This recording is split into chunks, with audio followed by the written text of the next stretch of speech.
আসুন এবারে জোরাস্ট্রিনিজমে ঈশ্বরের ধারণা সম্পর্কে আলোচনা করি। জোরাস্ট্রিনিজম এটা একটা নন সেমেটিক এবং নন বেদিক আর্য ধর্ম। এটাকে আরো বলা হয় পারসিইজম। যদিও এই ধর্মের অনুসারীর সংখ্যা অনেক কম, সব মিলিয়ে 1,30,000-এরও কম, বেশিরভাগই থাকে বোম্বেতে, আমি যেখান থেকে এসেছি। তবে এটা পৃথিবীর সবচেয়ে প্রাচীন ধর্মগুলোর মধ্যে একটা। এই ধর্মের উৎপত্তি এখন থেকে 2500 বছর আগে পারস্য দেশে। এই ধর্মের প্রতিষ্ঠাতা ছিলেন জরাথুস্ট্র। এই ধর্মটাকে বলা হয় অগ্নি উপাসকের ধর্ম অথবা ম্যাগিয়ানিজমের ধর্ম। জোরাস্ট্রিনিজমে সর্বশক্তিমান ঈশ্বর, তাকে বলা হয় আহুরা মাজদা। আহুরা মানে ঈশ্বর বা প্রভু, মাজদা মানে জ্ঞানী। আহুরা মাজদা মানে জ্ঞানী ঈশ্বর বা জ্ঞানী প্রভু। আর জোরাস্ট্রিনিজম বা পারসিজমের ধর্মগ্রন্থগুলো হল দশাতির এবং আবেস্তা। দশাতিরে সর্বশক্তিমান ঈশ্বরের বেশ কয়েকটি বৈশিষ্ট্যের কথা বলা হয়েছে। দশাতিরে উল্লেখ করা হয়েছে যে সর্বশক্তিমান ঈশ্বর কেবলমাত্র একজনই। তার যেমন কোনো শুরু নেই, তেমনি তার কোনো শেষও নেই। তার কোনো মা নেই, কোনো বাবা নেই, স্ত্রী নেই, সন্তানও নেই। তার সমতুল্য কিছুই নেই। সর্বশক্তিমান ঈশ্বরের কোনো প্রতিমূর্তি নেই। আমরা আমাদের চোখ দিয়ে ঈশ্বরকে দেখতে পাবো না, এমনকি তাকে আমরা বুঝতেও পারবো না। তিনি আমাদের জানা এবং বোঝার অনেক উপরে, আর তিনি তোমার চেয়েও তোমার নিকটবর্তী। ঈশ্বর সম্পর্কে এই বর্ণনাগুলো দেয়া আছে দাসাতিরে, যেটা পারসিজমের পবিত্র ধর্মগ্রন্থ। যদি আপনারা আবেস্তা পড়েন, ইয়াসনা আর অন্যান্য বইগুলো, সেখানেও ঈশ্বরের কয়েকটি বৈশিষ্ট্যের কথা বলা হয়েছে। ঈশ্বরকে এখানে বলা হয়েছে সৃষ্টিকর্তা, আছে ইয়াসনাতে 31 অধ্যায়ের 7 ও 11 অনুচ্ছেদে। এছাড়াও আছে ইয়াসনা 44 নম্বর অধ্যায়ের 7 নম্বর অনুচ্ছেদে, ইয়াসনা 50 নম্বর অধ্যায়ের 11 অনুচ্ছেদে, এছাড়াও ইয়াসনা 51 নম্বর অধ্যায়ের 7 নম্বর অনুচ্ছেদে। তাকে বলা হয়েছে সবচেয়ে মহান, ইয়াসনা 33 অধ্যায়ের 11 অনুচ্ছেদে। এছাড়াও আছে ইয়াসনা 45 নম্বর অধ্যায়ের 6 নম্বর অনুচ্ছেদে।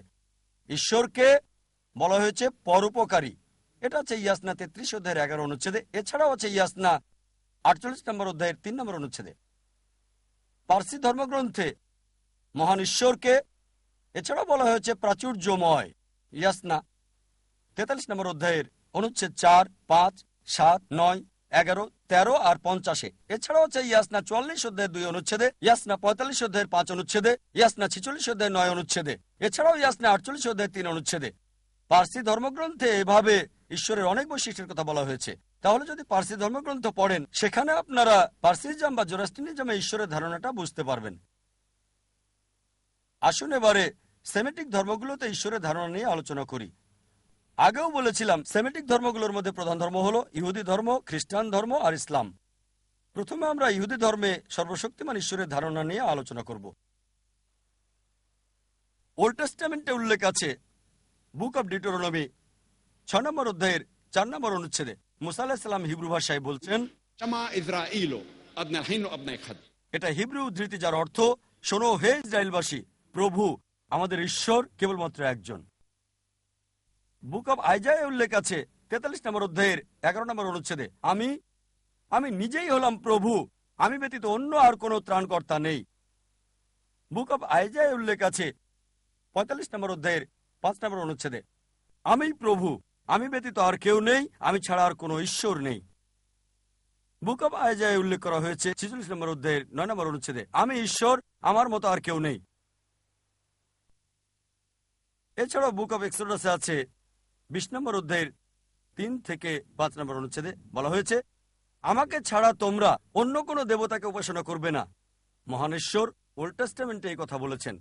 বুক অব এক্সোডাস 20 নম্বর অধ্যায়ের 3 থেকে 5 অনুচ্ছেদ, আমাকে ছাড়া তোমরা আর কোনো দেবতার উপাসনা করবে না, এবং তোমরা অবশ্যই আমার এমন কোনো প্রতিমূর্তি তৈরি করবে না যার সাথে সাদৃশ্য আছে আকাশের উপরে কোনো কিছু, পৃথিবীর মাটি অথবা পানির নিচের কোনো কিছুর সাথে। তোমরা তাদের সামনে নতজন হবে না, তাদের সেবা করবে না, কারণ আমি তোমাদের ঈশ্বর, তোমাদের প্রভু, খুবই ঈর্ষাপরায়ণ। এই কথাটা আরো একবার আছে বুক অব ডিউটেরোনমি 5 নম্বর অধ্যায়ের 7 থেকে 9 নম্বর অনুচ্ছেদে বলা হয়েছে, আমাকে ছাড়া তোমরা আর কোনো দেবতার উপাসনা করবে না, এবং তোমরা অবশ্যই আমার এমন প্রতিমূর্তি তৈরি করবে না যেটার সাথে সাদৃশ্য আছে আকাশের উপরের কিছু, মাটির নিচে অথবা পানির নিচের কোনো কিছুর সাথে। তোমরা তাদের সামনে নতজন হবে না, তাদের সেবা করবে না, কারণ আমি তোমাদের ঈশ্বর, তোমাদের প্রভু, খুব ঈর্ষাপরায়ণ। তাহলে আপনারা যদি ইহুদিদের ধর্মগ্রন্থ পড়েন, ওল্ড টেস্টামেন্ট, সেখানে আপনারা ইহুদি ধর্মে ঈশ্বরের ধারণা সম্পর্কে বুঝতে পারবেন। তারা বিশ্বাস করবে একজন ঈশ্বরে এবং সেই ঈশ্বরের কোনো প্রতিমূর্তি নেই।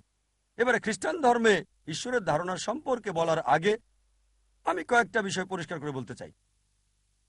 ইসলাম হলো একমাত্র খ্রিস্টান ধর্মবিশ্বাস যেখানে বিশ্বাসের একটা শর্ত হলো আমরা যীশু খ্রিস্টকে নবী বলে মেনে নেব। সেই মুসলিম আসলে মুসলিম না যে যীশু বা ঈসা আলাইহিস সালামকে নবী বলে মানে না। আমরা মানি তিনি হলেন আল্লাহ সুবহানাহু ওয়া তাআলার একজন প্রেরিত রাসূল। আমরা মানি তিনি হলেন মসিহ অর্থাৎ খ্রিস্ট। আমরা মানি তিনি অলৌকিকভাবে জন্মেছিলেন কোনো পুরুষের হস্তক্ষেপ ছাড়াই। এখনকার দিনের অনেক আধুনিক খ্রিস্টানই এটা বিশ্বাস করে না। আমরা মানি তিনি আল্লাহর নির্দেশে মৃত মানুষকে জীবিত করেছিলেন। আমরা মানি তিনি আল্লাহর নির্দেশে জন্মান্ধ আর কুষ্ঠরোগীদের সুস্থ করেছিলেন। খ্রিস্টান আর মুসলিমরা আমরা এ ব্যাপারে এক। জিজ্ঞেস করতে পারেন তাহলে আমাদের মধ্যে পার্থক্য কোথায়? আমাদের পার্থক্যটা হলো এরকম অনেক খ্রিস্টান আছে যারা বলে যে যীশু খ্রিস্ট নিজেকে ঈশ্বর বলে দাবি করেছিলেন। সত্যি বলতে আপনারা যদি বাইবেল পড়েন, গোটা বাইবেলের মধ্যে পরিষ্কার করে বলে এমন একটা কথাও আপনারা পাবেন না, কোথাও খুঁজে পাবেন না যেখানে যীশু খ্রিস্ট তার নিজের মুখেই দাবি করেছেন যে আমি ঈশ্বর, আমার উপাসনা করো। কথাটা আমি আরেকবার বলছি, গোটা বাইবেলের মধ্যে পরিষ্কার করে বলা এমন একটা কথাও আপনারা পাবেন না, একটা অনুচ্ছেদও আপনারা খুঁজে পাবেন না যেখানে যীশু খ্রিস্ট বা ঈসা আলাইহিস সালাম নিজের মুখে দাবি করেছেন যে আমি ঈশ্বর, আমার উপাসনা করো। যদি কোনো খ্রিস্টান আমাকে স্পষ্ট করে বলা, পরিষ্কার করে বলা বাইবেলের একটা অনুচ্ছেদ দেখাতে পারেন যেখানে যীশু খ্রিস্ট তার নিজের মুখে বলেছেন যে আমি ঈশ্বর অথবা আমার উপাসনা করো, আমি নিজেই খ্রিস্টান ধর্ম গ্রহণ করব। আমি অন্যান্য মুসলিমদের পক্ষ থেকে এ কথাটা বলছি না, আমি কম্পারেটিভ রিলিজিয়নের একজন ছাত্র। আমি শুধু নিজের মাথায় তরবারের নিচে রাখছি। যদি কোনো খ্রিস্টান আমাকে বাইবেল থেকে পরিষ্কার করে বলা এমন একটা অনুচ্ছেদ দেখাতে পারেন যেখানে যীশু খ্রিস্ট নিজেই দাবি করেছেন যে আমি ঈশ্বর অথবা আমার উপাসনা করো, আমি খ্রিস্টান ধর্ম গ্রহণ করব। সত্যি বলতে যদি বাইবেল পড়েন, যীশু খ্রিস্ট বা ঈসা আলাইহিস সালাম নিজের মুখেই বলেছেন, এটা আছে গসপেল অফ জন 14 নম্বর অধ্যায়ের 28 নম্বর অনুচ্ছেদে। তিনি বলেছেন যে আমার পিতা আমার চেয়ে মহান, গসপেল অফ জন 10 নম্বর অধ্যায়ের 29 নম্বর অনুচ্ছেদ। আমার পিতা সবার চেয়ে মহান, গসপেল অফ ম্যাথিউ 12 নম্বর অধ্যায় 28 নম্বর অনুচ্ছেদ। আমি শয়তানকে তাড়াই ঈশ্বরের আত্মার সাহায্যে, গসপেল অফ লুক 11 নম্বর অধ্যায় 20 নম্বর অনুচ্ছেদ। আমি ঈশ্বরের আঙ্গুলের সাহায্যে শয়তানকে দূর করি, গসপেল অফ জন 5 নম্বর অধ্যায় 30 নম্বর অনুচ্ছেদ। আমি আমার নিজের থেকে কিছুই করতে পারি না, আমি যা শুনি তাই বলি, আর আমার কথা সঠিক, কারণ আমি আমার নিজের ইচ্ছায় চলি না, আমি আমার ঈশ্বরের ইচ্ছায় চলি। যদি কেউ বলে যে নিজের ইচ্ছায় চলি না, ঈশ্বরের ইচ্ছায় চলি, সে একজন মুসলিম। যীশু খ্রিস্ট বা ঈসা আলাইহিস সালাম ছিলেন মুসলিম। তিনি কখনোই ঈশ্বর দাবি করেননি। সত্যি বলতে তিনি স্পষ্ট করে বলেছেন, এটা হচ্ছে গসপেল অফ ম্যাথিউ অধ্যায় নম্বর 5 অনুচ্ছেদ 17 থেকে 20। যীশু বা ঈসা আলাইহিস সালাম বলেছেন, এটা মনে করো না যে আমি এসেছি আমার পূর্ববর্তী নবীদের নিয়ম নীতি ভাঙার জন্য। আমি অবশ্যই ধ্বংস করতে আসিনি, বরং পূর্ণ করতে এসেছি। যতদিন পৃথিবী এবং স্বর্গ থাকবে ততদিন একটা কথা বা একটি শব্দ কোনোভাবেই বাতিল হবে না, যতদিন না সব পূর্ণ হবে। এবং তোমাদের মধ্যে যে কেউ এর একটা অবমাননা করবে আর মানুষকে তা বলবে, সে কখনো ঈশ্বরের স্বর্গরাজ্যে প্রবেশ করবে না। এবং যে কেউ এই বিধান মানবে আর মানুষকে শিক্ষা দেবে, তাকে ঈশ্বরের স্বর্গরাজ্যে দেওয়া হবে সৎকর্ম ছাড়া। এবং যতক্ষণ তোমাদের সৎকর্ম ইহুদিদের গ্রন্থে বর্ণিত সৎকর্মকে অতিক্রম না করে, তোমাদের স্বর্গরাজ্যে প্রবেশের কোনো সম্ভাবনা নেই। আর এটা হলো বাইবেলের চমৎকার একটা কথা, যা গসপেল অফ ম্যাথিউ অধ্যায় নম্বর 5 অনুচ্ছেদ 17 থেকে 20। আপনারা এটা খুলে দেখতে পারেন। যীশু খ্রিস্ট বা ঈসা আলাইহিস সালাম বলেছিলেন, যদি তুমি জান্নাতে যেতে চাও তোমাকে ইহুদিদের চেয়ে ভালো হতে হবে, যা পারসি গ্রন্থে বর্ণিত হয়েছে। যদি আপনি মুসা আলাইহিস সালামের প্রত্যেকটা প্রতিশ্রুতি অনুসরণ করেন, এমনকি যদি একটাও ভঙ্গ করেন, তাহলে আপনি জান্নাতে প্রবেশ করবেন না, বেহেশতে যেতে পারবেন না। মুসা আলাইহিস সালাম যা কিছু বলেছিলেন সব বিশ্বাস করতে হবে। বিশ্বাস করতে হবে এক ঈশ্বরে, ঈশ্বরের কোনো প্রতিমূর্তি নেই এসবে। যীশু খ্রিস্ট বা ঈসা আলাইহিস সালাম কখনোই নিজেকে ঈশ্বর দাবি করেননি, বরং তিনি বলেছেন, এটা উল্লেখ আছে গসপেল অফ জন অধ্যায় নম্বর 14 অনুচ্ছেদ নম্বর 24। যীশু বা ঈসা আলাইহিস সালাম বলেছেন যে তোমরা আমার যে কথা শোনো, এগুলো আমার নয়, ঈশ্বরের, যিনি আমাকে প্রেরণ করেছেন। আরো উল্লেখ আছে গসপেল অফ জন অধ্যায় নম্বর 17 অনুচ্ছেদ 3, এই জীবন হলো অনন্ত, যেন তোমরা জানতে পারো ঈশ্বর একজনই এবং যীশু খ্রিস্টকে যিনি প্রেরণ করেছেন। এছাড়া আরো উল্লেখ আছে গসপেল অফ ম্যাথিউ অধ্যায় নম্বর 19 অনুচ্ছেদ 16 এবং 17। একদিন একজন লোক যীশু খ্রিস্টের কাছে আসলো এবং বলল যে, হে ভালো প্রভু, আমি কোন কোন ভালো কাজ করব যাতে আমি অনন্ত জীবন পেতে পারি। সে যীশু খ্রিস্টকে জিজ্ঞেস করছে, হে মহান প্রভু, আমি কোন কোন ভালো কাজ করব যাতে আমি স্বর্গে যেতে পারি। যীশু খ্রিস্ট সাল্লাম উত্তরে বললেন, কেন তুমি আমাকে মহান বলছো ঈশ্বরকে বাদ দিয়ে? কেন তুমি আমাকে মহান বলছো? মহান কেবল একজন, আর তিনি হলেন সর্বশক্তিমান ঈশ্বর। আর যদি চিরস্থায়ী জীবন চাও, যদি স্বর্গে যেতে চাও, তুমি ঈশ্বরের বাণী মেনে চলো। যীশু খ্রিস্ট সাল্লাম বলেননি যে তুমি যদি স্বর্গে যেতে চাও তাহলে বিশ্বাস করো যে আমি ঈশ্বর। তিনি বলেননি যে আমার ক্রুশে মৃত্যু হয়েছিল তোমাদের পাপের জন্য। তিনি বলেছেন যদি তোমরা স্বর্গে প্রবেশ করতে চাও, তোমরা ঈশ্বরের বাণী মেনে চলো। এই সব কিছুই বলে ঈশ্বরকে বলে একজন, তার কোনো প্রতিমূর্তি নেই ইত্যাদি। এটা পরিষ্কার বলা আছে বুক অব অ্যাক্টস অধ্যায় নম্বর 2 অনুচ্ছেদ 22। বলা হয়েছে, হে ইসরায়েলবাসী, তোমরা শোনো, নাজারেথের যিশু একজন মানুষ ঈশ্বর নির্ধারণ করেছেন তোমাদের মধ্য হতে অলৌকিকতার নিদর্শনের মাধ্যমে, যা ঈশ্বর তাকে দিয়ে করিয়েছেন, আর তোমরা এসব দেখেছ। নাজারেথে যিশু একজন মানুষ, ঈশ্বর তোমাদের মধ্য হতে তাকে মনোনীত করেছেন, যাকে দেওয়া হয়েছে অলৌকিকত্ব নিদর্শন সমূহ, এবং ঈশ্বর তাকে দিয়ে করিয়েছেন, তোমরা তা দেখেছ। আর যখন যীশু খ্রিস্টকে জিজ্ঞেস করা হলো যে ঈশ্বরের বিধানের প্রথম কোনটি, তিনি উত্তর দিলেন গসপেল অফ মার্ক অধ্যায় নম্বর 12 অনুচ্ছেদ 29। ঠিক একই কথা যা মুসা আলাইহিস সালাম আগে বলেছিলেন, এটা আছে বুক অফ ডিউটেরোনমিতে অধ্যায় 6 অনুচ্ছেদ 4। আর তিনি বলেন, এটি একটি হিব্রু উদ্ধৃতি যার অর্থ, শোনো হে ইসরায়েলবাসী, প্রভু আমাদের প্রভু কেবল একজন। সুতরাং আপনি যদি খ্রিস্টানদের বাইবেল পড়েন, খ্রিস্টান ধর্মে ঈশ্বরের সঠিক ধারণাটা বুঝতে পারবেন যে ঈশ্বর কেবল একজনই, তার কোনো প্রতিমূর্তি নেই, আমাদের কেবল তাকে উপাসনা করতে হবে, অন্য কাউকে নয়। আসুন এবার স্রষ্টার ধারণা দেখি ইসলামে। সবচেয়ে ভালো উত্তর একজন মুসলিম আপনাকে দিতে পারে ইসলাম ধর্মে ঈশ্বরের ধারণার জন্য, আর তা হচ্ছে সূরা ইখলাস, সূরা নম্বর 112 আয়াত নম্বর 1 থেকে 4। কুল হুয়াল্লাহু আহাদ, বলো তিনি আল্লাহ এক অদ্বিতীয়, আল্লাহুস সামাদ, আল্লাহ স্বয়ংসম্পূর্ণ এবং চিরস্থায়ী, লাম ইয়ালিদ ওয়া লাম ইউলাদ, তিনি কাউকে জন্ম দেননি, কখনো জন্ম নেননি, ওয়া লাম ইয়াকুল্লাহু কুফুয়ান আহাদ, এবং তার সমতুল্য কিছুই নেই। এই হলো 4 লাইনের সংজ্ঞা আল্লাহ সুবহানাহু ওয়া তাআলার, সর্বশক্তিমান ঈশ্বরের, যা পবিত্র কোরআনে উল্লেখ আছে। যদি কেউ বলে যে এই হলো ঈশ্বরের বৈশিষ্ট্য, আর যদি এই বৈশিষ্ট্য 4 লাইনের এই সংজ্ঞার সাথে মিলে যায়, তাহলে মুসলমানদের কোনো আপত্তি থাকবে না তাকে ঈশ্বর হিসেবে মানতে। প্রথম হলো কুল হুয়াল্লাহু আহাদ, বলো তিনি আল্লাহ এক এবং অদ্বিতীয়।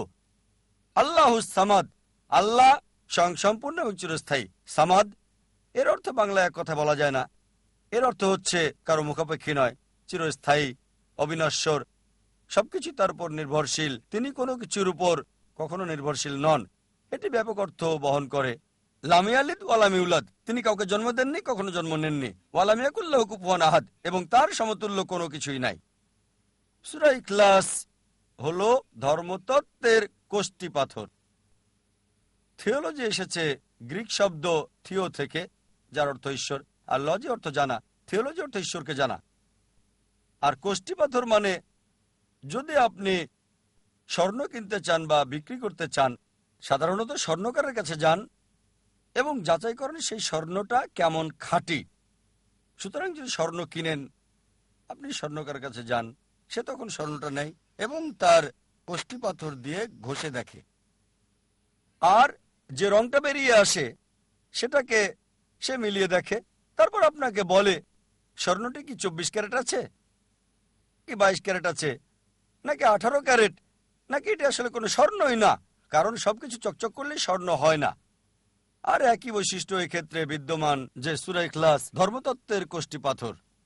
আর কেউ যদি বলে যে এই ব্যক্তি ঈশ্বর, তাকে পরীক্ষা করতে পারেন সূরা ইখলাস দিয়ে। যদি সে পরীক্ষা পাশ করে, আমরা মুসলিমরা এ ব্যাপারে কোনো আপত্তি করব না তাকে ঈশ্বর বলে মানতে।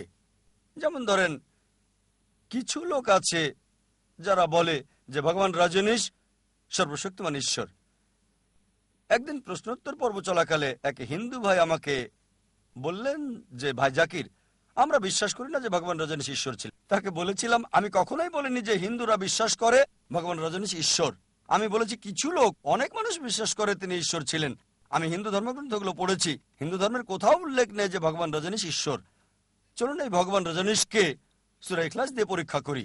প্রথম হলো কুল হুয়াল্লাহু আহাদ, বলো তিনি আল্লাহ এক এবং অদ্বিতীয়। রজনীশ কি এক এবং অদ্বিতীয় ছিল? রজনীশ কি একমাত্র ব্যক্তি যে নিজেকে ঈশ্বর বলে দাবি করেছিল? অনেকেই আছে, শত শত, এবং আমাদের এই দেশে ইন্ডিয়াতে হাজার হাজার মানুষ নিজেকে ঈশ্বর বলে দাবি করেছিল। কিন্তু রজনীশের ভক্তরা হয়তো বলবে না তিনি একক। আচ্ছা, পরবর্তী পরীক্ষা দেখি। আল্লাহুস সামাদ, আল্লাহ স্বয়ং সম্পূর্ণ এবং চিরস্থায়ী। রজনীশ কি স্বয়ং সম্পূর্ণ এবং চিরস্থায়ী ছিল? যখন আপনি তার আত্মজীবনী পড়বেন, এটা ভগবান রজনীশের আত্মজীবনীতে উল্লেখ আছে যে সে ভুগছিল ডায়াবেটিস মেলাইটিস, হাঁপানি রোগ আর পিঠের ব্যথায়। চিন্তা করেন, সর্বশক্তিমান ঈশ্বর ভোগেন ডায়াবেটিস মেলাইটিস, অ্যাজমা, পিঠের ব্যথায়। তৃতীয় পরীক্ষাটা হলো লাম ইয়ালিদ ওয়ালাম ইউলাদ, তিনি কাউকে জন্ম দেননি, কখনো জন্ম নেননি। আমরা জানি যে ভগবান রজনীশ জন্মগ্রহণ করেছিল মধ্যপ্রদেশে, আর তার পিতামাতাও ছিল, এবং 1981 সালে সে আমেরিকায় চলে যায়, ইউএসএতে চলে যায়। সেখানে সে হাজার হাজার আমেরিকান ভক্ত তৈরি করে এবং অরেগন প্রদেশে নিজস্ব একটা সমাজ তৈরি করে যার নাম হচ্ছে রজনীশপুরাম। পরবর্তীতে আমেরিকান সরকার তারা ভগবান রজনীশকে গ্রেপ্তার করলো এবং বিনা বিচারে জেলে প্রেরণ করে দিল। ভগবান রজনীশ অভিযোগ করলো যে আমেরিকান সরকার তাকে স্লো পয়জন করেছিল। স্লো পয়জন, চিন্তা করেন, সর্বশক্তিমান ঈশ্বরকে স্লো পয়জনিং করা হয়। আবার 1985 সালে আমেরিকান সরকার ভগবান রজনীশকে সে দেশ থেকে বের করে দেয় আর পুনরায় ফিরে আসে ইন্ডিয়াতে এবং মহারাষ্ট্রের পুনে শহরে বসবাস শুরু করে, যে রাজ্য থেকে আমি এসেছি। তারপরে পুরাতন আবাসস্থলে ফিরে গিয়ে সেটার নামকরণ করে ওশো কমিউন। আপনারা যদি ওশো কমিউনে যান, আমি সেখানে অনেকবার গিয়েছি, দেখবেন যে তার সমাধিতে লেখা আছে ভগবান রজনীশ ওশো। কখনো জন্মাননি, কখনো মরেননি, কিন্তু পৃথিবী ভ্রমণ করেছেন 11 ডিসেম্বর 1931 থেকে 19 জানুয়ারি 1990 পর্যন্ত। কখনো জন্মাননি, কখনো মরেননি, কিন্তু পৃথিবী ভ্রমণ করেছিলেন 11 ডিসেম্বর 1931 থেকে 19 জানুয়ারি 1990 পর্যন্ত। তার সমাধিতে তারা এই কথা লিখতে ভুলে গেছে যে পৃথিবীর প্রায় 21টি দেশে ভগবান রজনীশকে ভিসা দেওয়া হয়নি। চিন্তা করেন, সর্বশক্তিমান ঈশ্বর পৃথিবীতে নেমে এসেছেন আর এই পৃথিবীতে ভ্রমণ করতে চান, ভিসা লাগে তার। পৃথিবীর 21টিরও বেশি দেশে তাকে ভিসা দেওয়া হয়নি। গ্রিসের আর্কবিশপ বলেছিলেন, যদি রজনীশকে তোমরা এই দেশ থেকে বের করে না দাও, আমরা তার ঘরবাড়ি পুড়িয়ে দেব, তার অনুসারীদের ঘর পোড়াবো। আর শেষ পরীক্ষাটা হচ্ছে ওয়ালাম ইয়াকুল্লাহু কুফুয়ান আহাদ, এবং তার সমতুল্য কিছু নেই। এটা কেবলমাত্র সত্য ঈশ্বরের দ্বারাই সম্ভব এই পরীক্ষায় পাশ করা। যখনই আপনি ঈশ্বরকে পৃথিবীর কোনো কিছুর সাথে তুলনা করতে পারেন, তিনি আর ঈশ্বর নন। ওয়ালাম ইয়াকুল্লাহু কুফুয়ান আহাদ। এবং আমরা জানি রজনীশ ছিল আমাদের মতোই মানুষ। তার দুটো চোখ ছিল, একটা নাক, দুটো হাত, সাদা দাড়ি, সাদা ধুতি পরত সে। যখনই আপনি পৃথিবীর কোনো কিছুর সাথে ঈশ্বরকে তুলনা করতে পারেন, তিনি আর ঈশ্বর নন। ওয়ালাম ইয়াকুল্লাহু কুফুয়ান আহাদ, কোনো কিছুই তার মতো নয়। ধরেন কেউ যদি বলে সর্বশক্তিমান ঈশ্বর আর্নল্ড সোয়ার্জনিগারের চেয়ে 1000 গুণ শক্তিশালী। আপনারা হয়তো সোয়ার্জনিগারের নামটা শুনেছেন, যাকে উপাধি দেওয়া হয়েছিল মিস্টার ওয়ার্ল্ড, পৃথিবীর সবচেয়ে শক্তিশালী মানুষ, মিস্টার ইউনিভার্স, বিশ্বের সবচেয়ে শক্তিশালী মানুষ। যদি কেউ বলে সর্বশক্তিমান ঈশ্বর আর্নল্ড সোয়ার্জনিগারের চেয়ে 1000 গুণ বেশি শক্তিশালী, যখনই আপনি ঈশ্বরকে কারোর সাথে তুলনা করতে পারেন, হোক সেটা আর্নল্ড সোয়ার্জনিগার, হোক সেটা দারা সিং অথবা কিংকং, হোক 1000 গুণ বা মিলিয়ন গুণ বেশি শক্তিশালী, যখনই আপনি তুলনা করতে পারলেন কোনো কিছুর সাথে, তিনি আর ঈশ্বর নন। ওয়ালাম ইয়াকুল্লাহু কুফুয়ান আহাদ, কিছুই তার মতো নয়। এই 4 লাইনের সংজ্ঞা যা উল্লেখ আছে পবিত্র কোরআনে সূরা ইখলাস সূরা নম্বর 112 আয়াত নম্বর 1 থেকে 4। যদি কেউ নিজেকে সর্বশক্তিমান ঈশ্বর দাবি করে আর এই 4 লাইনের সংজ্ঞার সাথে মিলে যায়, আমাদের মুসলমানদের কোনো আপত্তি থাকবে না তাকে সর্বশক্তিমান ঈশ্বর বলে মানতে। অতএব আপনি যে ঈশ্বরের উপাসনা করছেন, এখানে উপস্থিত দর্শকদের বলতে চাই এবং আমার সকল ভাইদের, পাশাপাশি সকল বোনদের, যে ঈশ্বরের উপাসনা করে যাচ্ছেন তাকে পরীক্ষা করুন সূরা ইখলাসের মাধ্যমে। যদি সূরা ইখলাসের এই পরীক্ষায় আপনাদের ঈশ্বর পাশ করে তবে তিনি সত্য ঈশ্বর, আর যদি সূরা ইখলাসের এই পরীক্ষায় পাশ না করে সত্য ঈশ্বর নয়। আমরা মুসলিমরা আমরা আল্লাহ সুবহানাহু ওয়া তাআলাকে ইংরেজি শব্দ গডের পরিবর্তে আল্লাহ বলাই পছন্দ করি। অনেকেই আমাকে প্রশ্ন করে কেন ঈশ্বরকে আল্লাহ বলেন। আমরা আল্লাহকে আরবি শব্দ আল্লাহ বলি ইংরেজি গড শব্দের পরিবর্তে, কারণ হলো একজন মানুষ ইংরেজি শব্দ গড নিয়ে বিভিন্ন রকম প্রশ্ন তুলতে পারে। যেমন ধরেন, যদি আপনি গডের সাথে এস যুক্ত করেন তাহলে হয় গডস, গডের বহু বচন, কিন্তু বহু আল্লাহ বলে কিছু নেই। কুল হুয়াল্লাহু আহাদ, বলো তিনি আল্লাহ এক অদ্বিতীয়। যদি আপনি গডের সাথে এস যোগ করেন এটা দাঁড়ায় গডেস, অর্থাৎ মহিলা ঈশ্বর। পুরুষ আল্লাহ বা মহিলা আল্লাহ বলে কিছু নেই ইসলামে। আল্লাহ সুবহানাহু ওয়া তাআলা একক, লিঙ্গ বৈশিষ্ট্যের ঊর্ধ্বে।